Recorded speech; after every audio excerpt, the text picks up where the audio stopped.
guys, I welcome you all to Learn with Diamond Door. I hope that you all are well and आप अपने health का बहुत अच्छे से ध्यान रख रहे होंगे और आप अपनी पढ़ाई बहुत अच्छे से एंजॉय कर रहे होंगे and I hope that you like my all videos as well and जो भी मैंने वीडियोस बनाई हैं उससे रिलेटेड आपके पास कोई भी डाउट है, मतलब जितना भी मैंने कंटेंट अभी तक अपलोड किया है, तो आप उसको बेझिझक कमेंट बॉक्स में लिख सकते हैं और मैं इसकी पूरी कोशिश करूँगी कि आपका वो डाउट सॉल्व हो जाए, मतलब as soon as possible. Right. So as you know that we are completing the syllabus of Business Studies class 12th consumer protection chapter number 12 and we have already covered every part of the chapter and now we are just discussing the case study. और इससे पहले मैं already case study upload कर चुकी हूँ, so please go through it and let's begin with the next case study. Right. So इसमें लिखा Mr. Manmohan Singh. Mr. Manmohan Singh. Wow, what's a name? Good. His wife Kamlesh had bought a railway journey cum reservation ticket for 2000 in Ahmedabad for travel from New Delhi to Kanpur Central by Shatabdi Express. Right. The details on the ticket, including the coach number, the date of journey, etc., were illegal. Oh my god, illegal.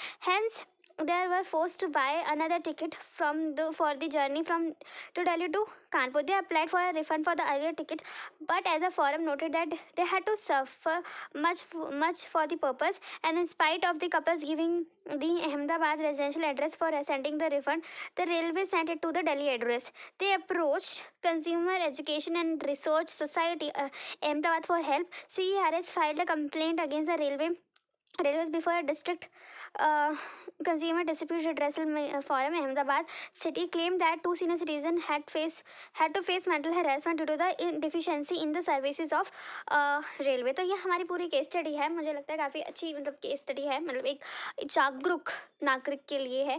क्या बोल रहे हैं case study के अंदर, जिनको समझ में आ गए दे कैन प्रोसीड, जिनको नहीं समझ में आए उसके लिए मैं एक्सप्लेन कर देती हूँ. तो मतलब कोई हमारे दो हैं सीनियर सिटीजन, एक मिस्टर हैं एक मिसेस हैं, उनके वाइफ, जो कि मतलब रेलवे के थ्रू जा रहे थे New Delhi to Kanpur by Shatabdi express. उनका जो भी टिकट था वो पता नहीं किस वजह से इलीगल बोल देता है और उनको बोलते कि आपको नया खरीदना है और वो अप्लाई करते हैं रिफंड के लिए. जो मतलब क्या कह सकते हैं कि मतलब उन्होंने अहमदाबाद एड्रेस की जगह दिल्ली एड्रेस पे जाके रिफ़ंड दे दिया. अब उन्होंने भी, वो थोड़े पढ़े लिखे थे, मतलब हमारे यहाँ तो कुछ नहीं होगा अगर नॉर्मल देखा जाए इंडिया की रूरल पॉपुलेशन के पास, तो बस पैसा आगे कहीं भी आए हमें कुछ मतलब नहीं. बट आई थिंक वे बहुत इंटेलिजेंट लोग हैं जिन्होंने कंज्यूमर एजुकेशन रिसर्च सोसाइटी के पास अप्रोच किया एंड देन फिर उनके बिहार पे इन्होंने डिस्ट्रिक्ट कंज्यूमर रिड्रेसल मैकेनिज्म के अंदर केस फाइल कर दिया गया है. और ये हमारा कि मतलब उनके साथ मेंटल हेरासमेंट हुआ है, जो कि हमारे इंडिया के अंदर मेंटल हेरासमेंट जो है ना, मतलब बहुत ही लाइटली लिया जाता है. ठीक है, वेरी वेरी लाइट, मतलब मैं बता नहीं सकती, बहुत ज़्यादा लाइट. चिप्स होता है ना, चिप्स, उससे भी लाइट. राइट. सिर्फ दो क्वेश्चन पूछे गए हैं. Can CERS file a complaint against the railway before district consumer dispute redressal forum Ahmedabad, justify your answer. तो पहला तो क्वेश्चन ये बोल रहा है कि क्या वो फाइल कर सकते हैं केस या नहीं. राइट. सबसे पहला तो यही क्वेश्चन है. तो बताओ जल्दी बताओ फॉर योर अंडरस्टैंडिंग, कर सकते हैं नहीं. ठीक है, तो बहुत सारे बच्चे बोल रहे हैं येस. तो yes, the answer is yes.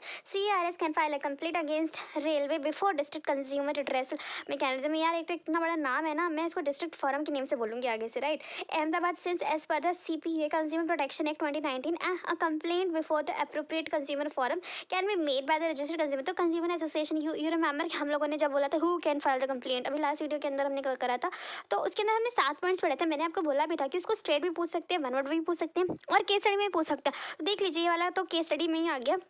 तो क्योंकि वो एक कंज्यूमर एसोसिएशन है जो कंज्यूमर की हेल्प के लिए बनी हुई है, तो they definitely file a case on behalf of some of the customer. Right. The next question is this, which consumer right is being promoted by the, कौन से कंज्यूमर राइट प्रमोट किया जा रहा है CERS के द्वारा. The right to be heard, कि उनकी जो बात है ना वो कोर्ट तक पहुंचाने का काम जो कर रहा है वो ये, तो इस बात से वो सपोर्ट कर रहा है किस राइट को, राइट टू बी हर्ड, कि एटलीस्ट बात को सुनवाई तक, तो मतलब बात को, मतलब राइट टू बी हर्ड का जो है राइट, वो एटलीस्ट फुलफिल हो रहा है कि नहीं. मतलब कम से कम इस CERS की वजह से ये तो है कि जो वो दो हमारे सीनियर सिटीजन थे उनकी बात कंज्यूमर कोर्ट तक पहुंच रही है कि नहीं.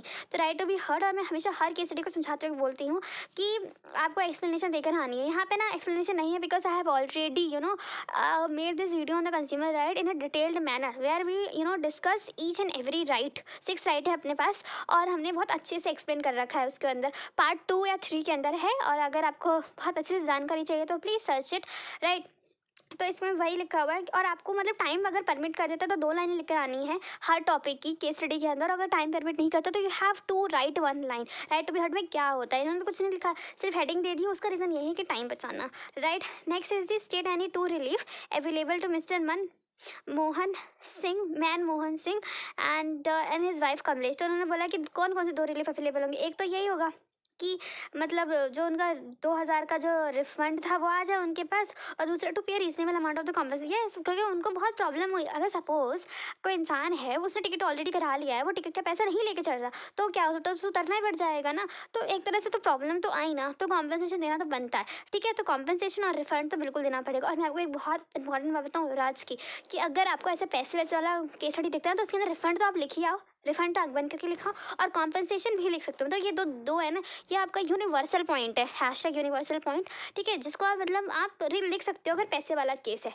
Right, so that's all about today's video. I hope that you learn a lot and you understood as well. Do like, share, subscribe. I'm very thankful to you. Bye bye guys, take care.